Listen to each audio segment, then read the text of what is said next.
Here we're looking at the transition of the West from a Christian capitalist patriarchy to a secular atheist socialist matriarchy, because it's changing from one form to another. So then with the change in those factors, you're seeing a change in psychological forms, political forms, economic stability, and then ultimately geopolitical stability. Hi, I'm Taylor with RGB Truth. We're back again with George McMillan, diving into the 7 Ps. How you doing, George? I'm doing great. Yeah, we're going to do another set because we need to go back to what belief systems have changed and how it's changed American culture over time. We did the unified behavioral theory.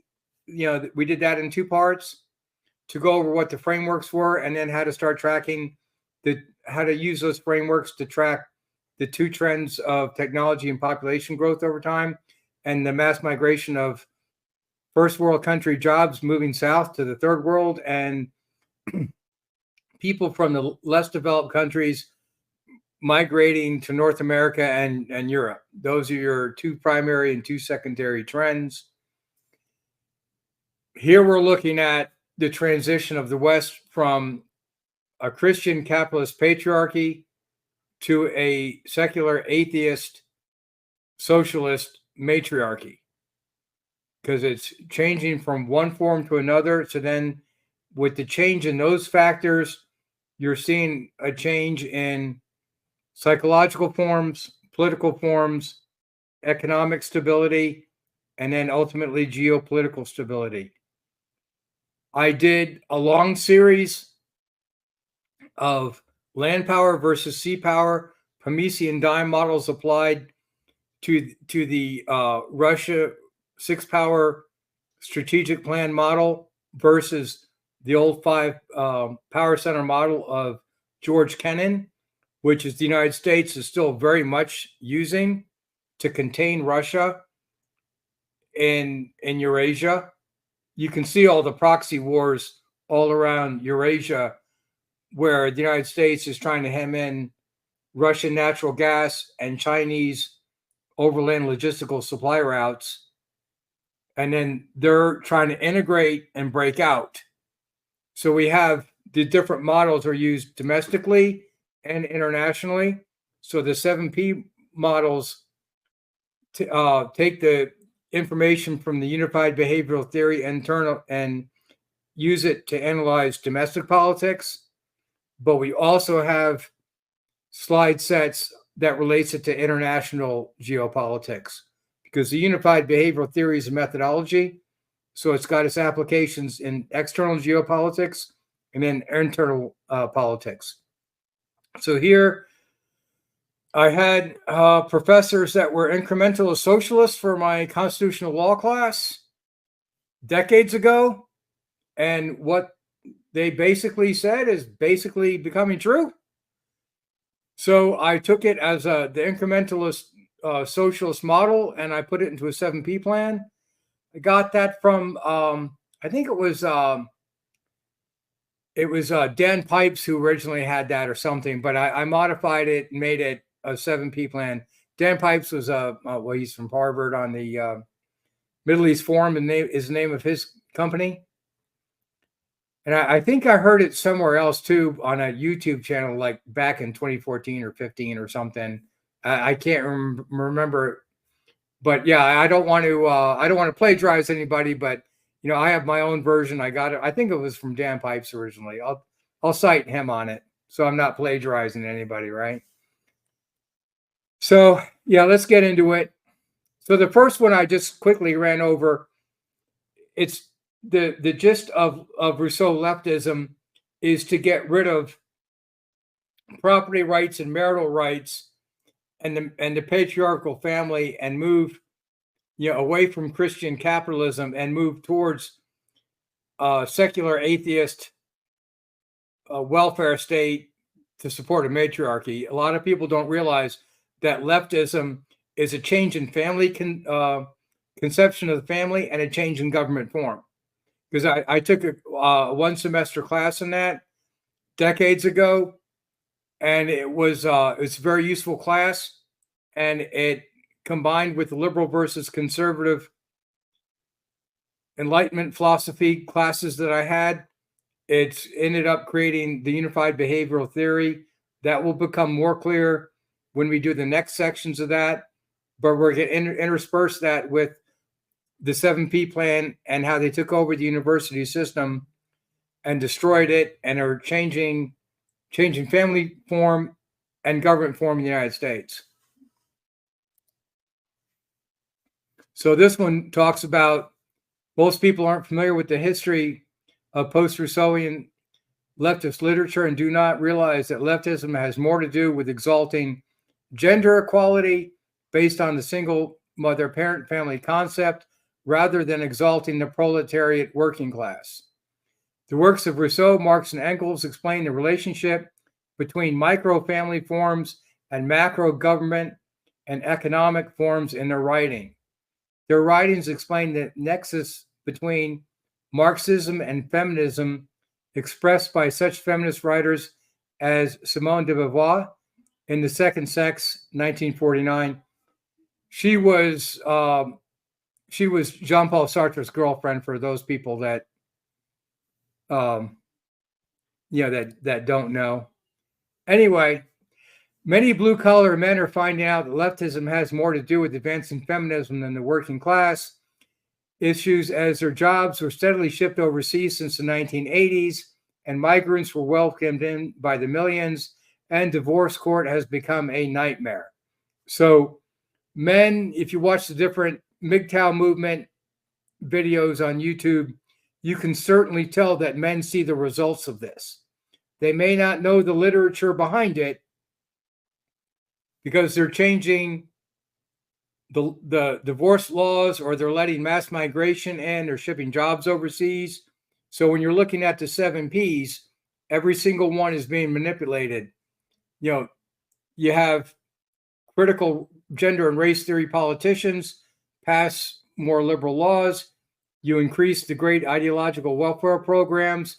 You also get critical race and gender theory into legal studies. And then the divorce court law changes. Now men don't even want to get married because it's not the marriage they're afraid of. It's a divorce where you end up being a debt slave to somebody else, and you can't even really afford to live yourself. I mean, it's kind of crazy. So of course, that doesn't make things more equal for women. It just destroys. It just destroys marriage and the nuclear family to another degree. So it's a solution that just caused more problems than it solved.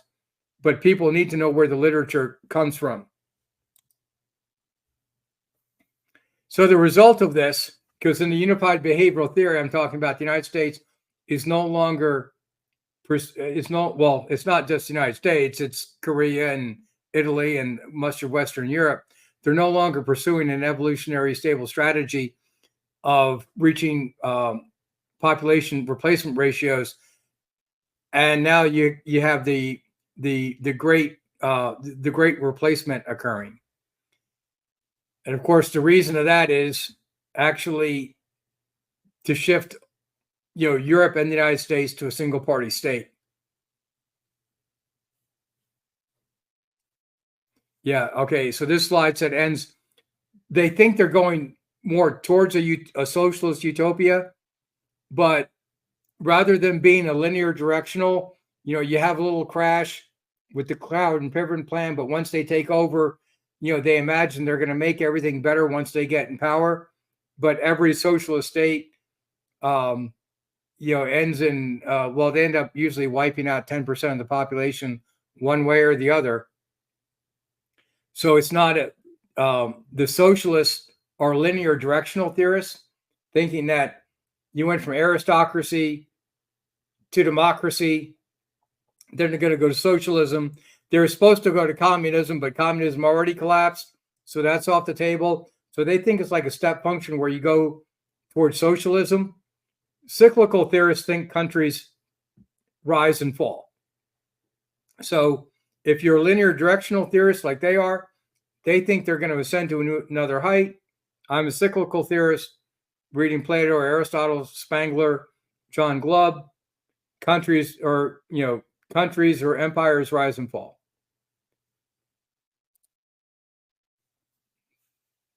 So the Professor P, what people need to be aware of is the civil rights and Vietnam War protest heirs gained their philosophy doctorates and gained university professorships. They began to discard objective measures and standards in the soft philosophical and social sciences as explained by Alan Bloom in The Closing of the American Mind, published in 1998.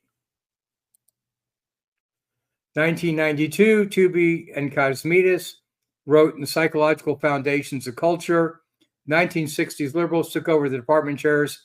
In the 1980s, they quickly abandoned the scientific project in the social sciences. The scientific project refers to the development of compatible methodological standards and behavioral frameworks in the micro and macro social sciences that would generate logical coherency among the disciplines of philosophy and social sciences over time.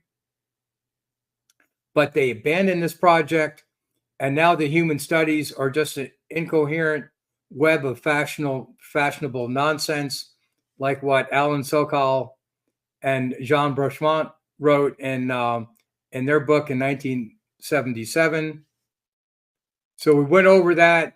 Okay, the prosecutor P, well, they abandoned the social scientific project, but they went towards Herbert Marcuse's critical theory, repressive tolerance, and then that went into postmodernism of Foucault and the deconstructionism of Derrida.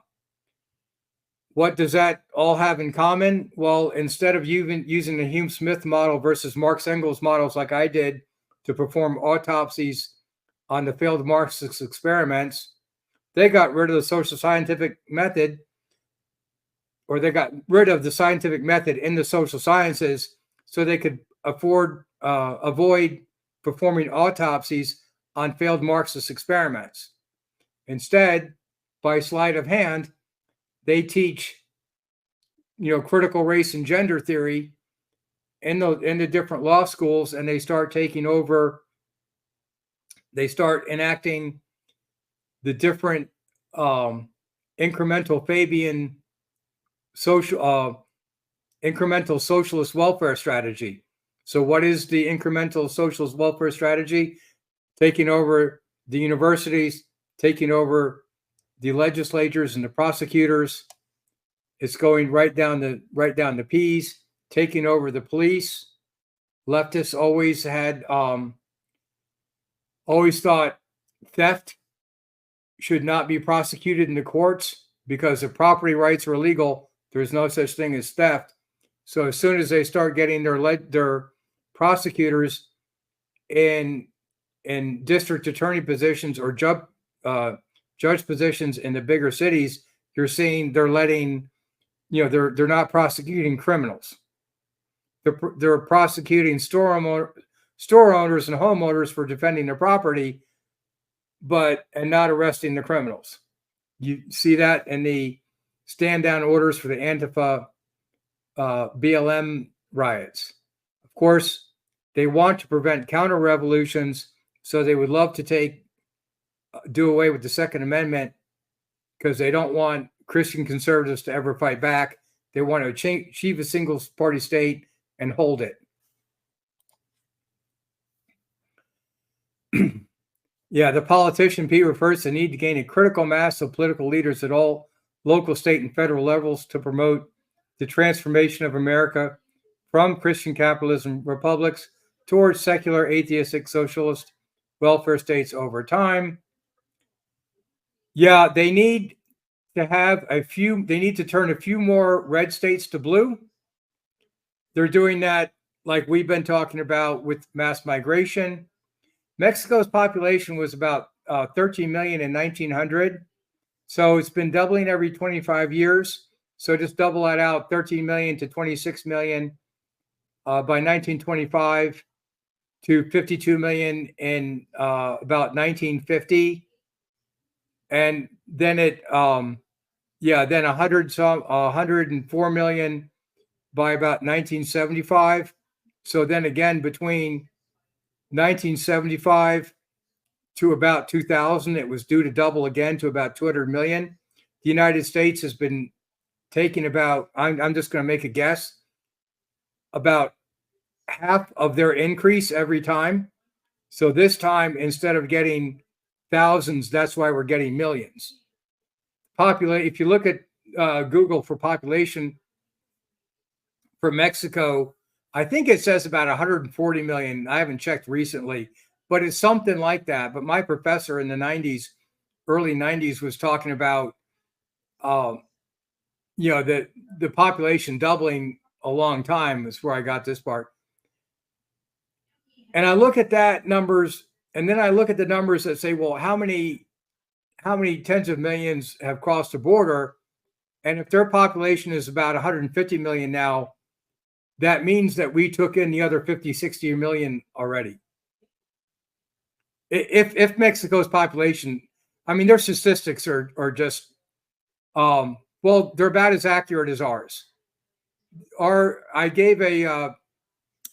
I presented a paper in Pennsylvania Economics Association years ago, and we were talking about that. Somebody talked about Bush's job growth numbers, and it was literally a roundtable discussion where it ran around. Came back to me last. There's literally about 12 people in the class.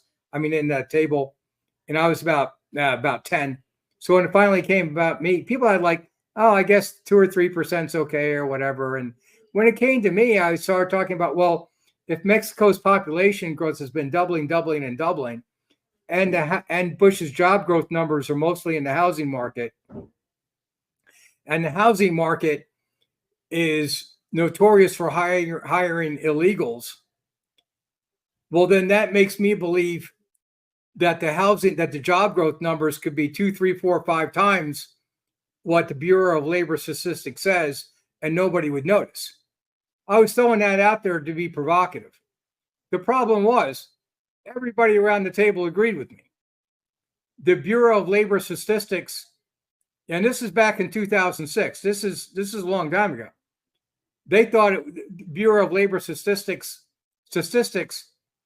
were just, well, I concluded it by saying our Bureau of Labor Statistics is just as meaningless as Mexican statistics. So it's only gotten worse then. I think they were talking, Tucker Carlson did a show on, the left says, the left keeps on saying that there's 11 million illegal aliens in the United States. Well, they've been saying that for 30 years. The other people say that the numbers, 10 years ago were closer to 40 million. Well, I think the number is 40 million is much higher because we travel a lot. We go all around the country. The migrants used to migrate, used to be seasonal migrants. Well, 20 years ago, they just started moving north and staying. So I always thought the number, even back then, I thought the number was closer to 40 million. See, now I think the number is closer to 60 million. If you take the baseline number of 13 million in Mexico in 1900 and keep on doubling it, yeah, you're going to end up with, it's closer to 200 million or 210 million. And then half of those people have already moved across the border and either got amnesty during the Reagan administration or became the dreamers. So just giving people, since the statistics are so unreliable, yeah, just go from 13 million baseline number in 1900, double it, and that's probably who's living in the United States. That's probably the rate of increase, because you need some kind of rule of thumb, because the government statistics on either side of the border are not reliable. Let's go to the next one. Yeah, the press piece. So you take over the university systems, you train everybody to exalt feminism, and down with the patriarchy, of course. It's so oppressive. So then you're going to want to promote equality and things of that nature. So now you can get the press to actually do character assassination on anyone who wants to offer a conservative curriculum. I know me saying that men and women are different based on the domain specific versus domain general premise. I know that's a really far out radical idea. The priest P refers to reshaping the agenda of as many theological schools as possible to portray the Abrahamic patriarchal system as both anachronistic and boorish, while promoting single parent matriarchal family structures as positive and progressive. 7, the parental P, ultimate focus is Frederick Engels' The Origin of the Family, Private Property, and the State, which explains the relationship between family conception and socialist matriarchal government form. I know people think I must be making this up. No, it's in the book. You can go buy one of these books and read it, or get the PDF and read it for yourselves. I had a class that had liberal versus conservative family form to government form syllabi. It was a great class, learned a lot. This is where this comes from. So yeah, the goal here is to minimize the role of the parents. If you're going to minimize the role of the parents, you're maximizing the role of the K through 12 or even preschool to 12 educational system is supposed to supersede the role of the parents. That's supposed to be better. The last couple of years since COVID, people saw what the change in curricula is, and they don't think it's better, and more parents are homeschooling now. So, but this is the cause of that. Even if you send your children to private school, well, they still probably got their teaching degrees at the university, so that's not even reliable. So if people are wondering where this woke agenda came from, yeah, it's part of the Fabian socialist incremental agenda, with the strategy coming from Gramsci's prison notebooks written in the 1930s of how to take over. I'm sorry. Well, I was just going to say, these teachers have been, I mean, they are absolutely leftist machines. No matter what law comes out, they're not allowed to talk about this or that. They're going to continue. They're never going to stop. That's just, they have this one track mind that without these kids learning these leftist principles, they're not getting a real education. So it's become very dangerous. Yeah, what I was emphasizing before was my professor still taught the liberal versus conservative, even if they were liberal.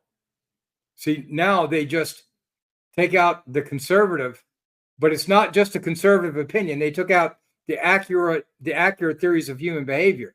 It's not like they just replaced the opinion. Right. And there's nothing wrong with the ideas, learning the ideas, but when that's all you're getting and you're told this is how society should be, you're then radicalizing those children. You're not telling them, here's what goes on the right, here's what goes on the left. That's it. Yeah. Right. So yeah, it's they took out the curriculum, and now I guess children, I mean, I don't know, I'm not in grade school or anything like that, or even in college, but now they're getting a dose of leftist political theory and far leftist political theory. So it's gone from just bad to worse. So the abandonment of the scientific project in the Western university system under the guise of autarkic freedom in each discipline to interpret reality any way they wish. That's Tubian Kosmides talking about Clifford Geertz, an anthropologist. He was also a book reviewer for the New York Times. He was saying that you can interpret reality anywhere you want, but when I went back and do the UBT, the reason why we're doing the UBT videos interspersed with 7P videos is with Aristotle's 6 forms of government and 4-category geopolitical form model, you have 2 macro models that cover the full range of human behavioral possibilities. Then you have the per capita GNP ratio of economic growth, population growth proportions for your modal income equilibrium rate. Whatever that is correlates to whatever government form or geopolitical form you get. People don't choose what they get. It's those models maybe with a decade's lag in time, but it ultimately, it's that economic growth, population growth proportion that determines which government form you get and which geopolitical form you get. It's not the choice that people think it is. Its circumstances dictate that reality. So when someone says Clifford Geertz and the postmodernists say there's infinite ways you can interpret reality, well, not when you get to a solid set of measurement frameworks. Then you can be like, well, no, it's actually very finite.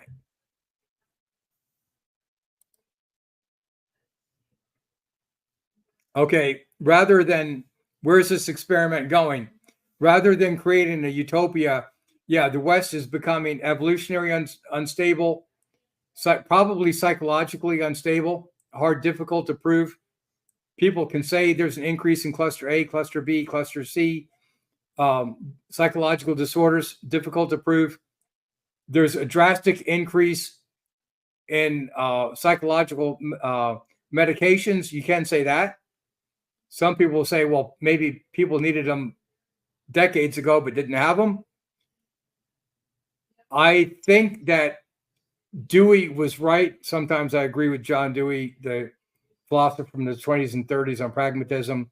Most often I don't. But one thing that he was right about was as human beings get farther away from nature, as you're divorcing food production from food consumption, when you live on a farm, you produce your own food, you grow your own food, and you consume your own food. But as people are more and more divorced, from that kind of dealing with nature and reality, you're kind of then disassociated from reality. So I think the psychological problems went up, not down. Just my opinion, difficult to prove. But what we can prove, what is provable is looking at the $35 trillion of debt that we're in and the over $200 trillion of unfunded liabilities for Social Security, Medicaid, and Medicare. That's making us financially unstable. The shipping of jobs overseas for the last 4 or 5 decades is making us economically unstable, geopolitically unstable. Russia and China are becoming stronger. So we're becoming, in each one of these areas, in evolutionary psychology, political, economic, demographic, and geopolitical frameworks, we're becoming increasingly less stable in all 5 areas.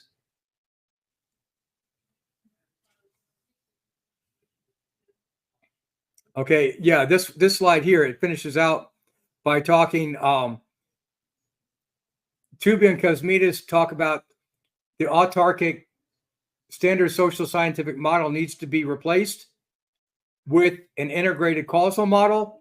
They can only extend it from evolutionary theory up to social psychology. So what did I do? I built my model out from Aristotle's 6 forms of government, both directions, all the way up to merge with their model.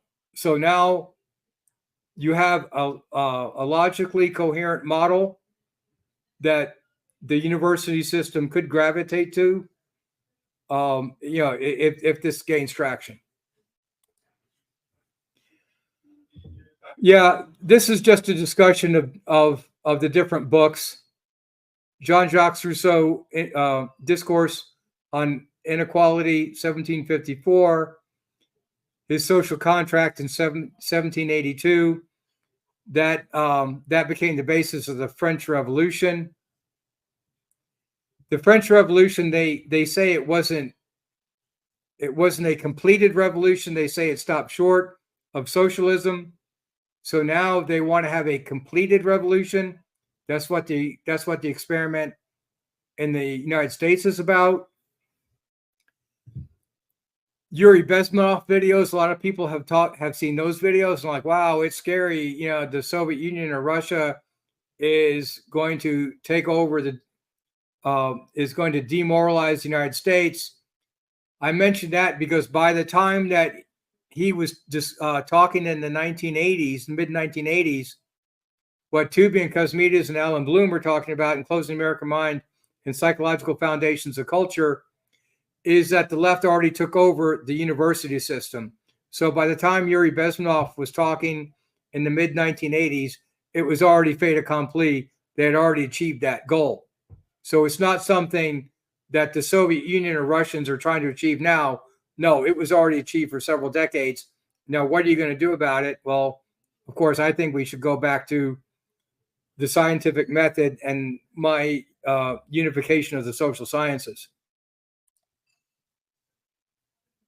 Yeah, so here's Steven Pinker in his 2002 book, The Blank Slate, starts talking about, yes, the social sciences are founded upon the infinitely malleable premise. They should be based on a domain-specific premise. So he corroborates what Tooby and Cosmides are talking about. But he's an evolutionary psychologist, not a social psychologist. He doesn't know what to do about it. We already went over when we did slide set 1 of the unified behavioral theory. We're going to do another one next, but just so people get an idea of which key books corroborate domain specific or domain general theory, just so people get an even-handed view.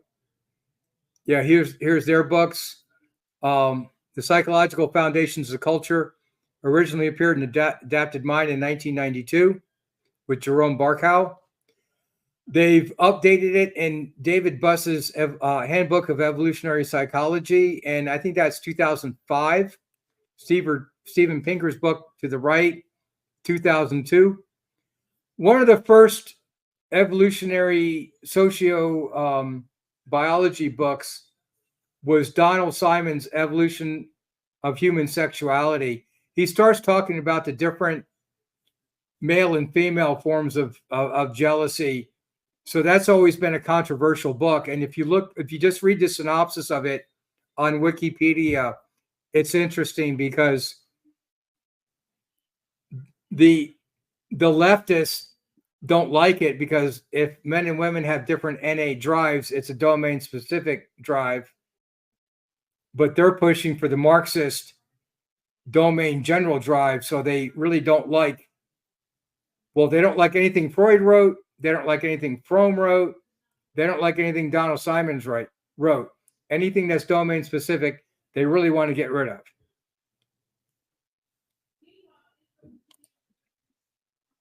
Yeah, that's good enough. This is more for my Unified Behavioral Theory book thumbnails. Francis Bacon wanted to take Newtonian methodologies and apply that scientific methodologies to the social sciences. And of course, the great ideological experiment was the biggest time to do that. And as communism was collapsing, that was the biggest time to do the big, huge Hume Smith versus Marx Engels, comparison and do the kind of modeling I did and select the overarching frameworks. But they avoided performing autopsies on failed Marxist experiments and got rid of the scientific method instead. That should indicate that they're working all on false theories, which they are, that things will not get better, they will get worse. They, of course, think that things are headed towards utopia. But with this understanding of what the accurate human behavioral theories are, you would have to say things will only get worse. And the way to make things better would be putting the scientific project back in the university system. Rene Descartes' discourse on method, he created coordinate plane modeling, which is the basis of multivariate modeling that we went over in unified behavioral theory. We'll go over more sections of that next. Karl Popper wrote Scientific Logic of Scientific Discovery. And when was that? It was about 1930 or late 1920s. And he wants to advance Bacon's thought and Descartes' thought in the philosophical and social sciences. Robert Ferris's Handbook of Modern Sociology, 1964, is up there because he talks about sociology is supposed to be a blend of psychology and political theory, micro and macro behavioral models. They never actually figured out how to merge them. Again, Fromm's productive versus sadomasochistic character orientation model with Mattey's schematic achieves that when it's merged with Aristotle's 6 forms of government and the rest of the system. So I actually achieved that. The second chapter in that book, or maybe it was one in the middle, was George Casper Holman's Contemporary Theory of Sociology. And in that one, he starts talking about what real theories of human behavior are and how to generate models that do that. Again, I did that with constructive versus destructive behavioral dynamic theories using the value neutral bifurcated modeling, because now you can link that common methodology and go very quickly and determine which frameworks are compatible.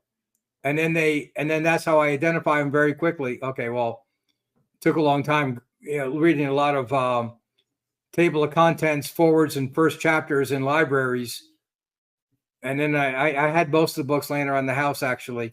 But anyway, that's how I did it. And I made my my models conform to his standard, to these people's standards, and to John Harsanyi's standards of laterally integrating them in a multivariate sequence. B, using pursuit of economic gain and social status, because it merges well with pursuit of resources and mates in anthropology, and self-survival and survival of the fittest. We go to sociobiology and Tooby and Kosmides. They're in evolutionary theory. They already merged evolutionary biology and evolutionary psychology. I just merged it with the history of political philosophy. So I built my models out to meet theirs. It meets all the criteria of Gintis Bounds of Reason in 2009. We'll go over that in the Unified Behavioral Theory part. Again, I just want to show people what the books are that I'm reading. I'm not just making this up. They're, you can get anyone can buy these books for 10 or 20 bucks off of Amazon or Libris or Abe's used books or whatever. Yeah, we'll get what's pertinent here. I got the Marx Engels research design in the other slide sets, but David Hume with Treatise of Human Nature Understanding, he wanted to go toward a natural religion. It's more conceptual because he's trying to do it without post-Darwinian evolutionary theory and post-Freudian psychology. So ultimately, he can't get very far, but he did break a lot of ground in getting people thinking that direction. The big thing here is his work with Adam Smith in free market economics, particularly Adam Smith's Lectures of Jurisprudence, where he talks about British common law and the evolution of property rights over time. The more owners get to own their own property, the more they invest their time and energy into it and improve their own business or their own farm or build a company. That was developed in the 1760s. It was a refutation of Rousseau's Origin of Inequality that says the creation of property rights was a disaster.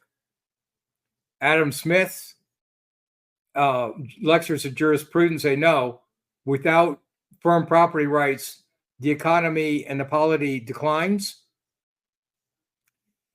His lectures on jurisprudence used to be a staple of pre-law and law schools. So what does the left do? They, of course, want to get rid of that.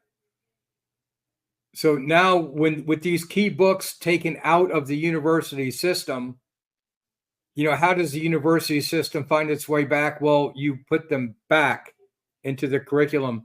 At the end, there's Adam Smith, Wealth of Nations. He talks about you have an increase of division of labor, increases output.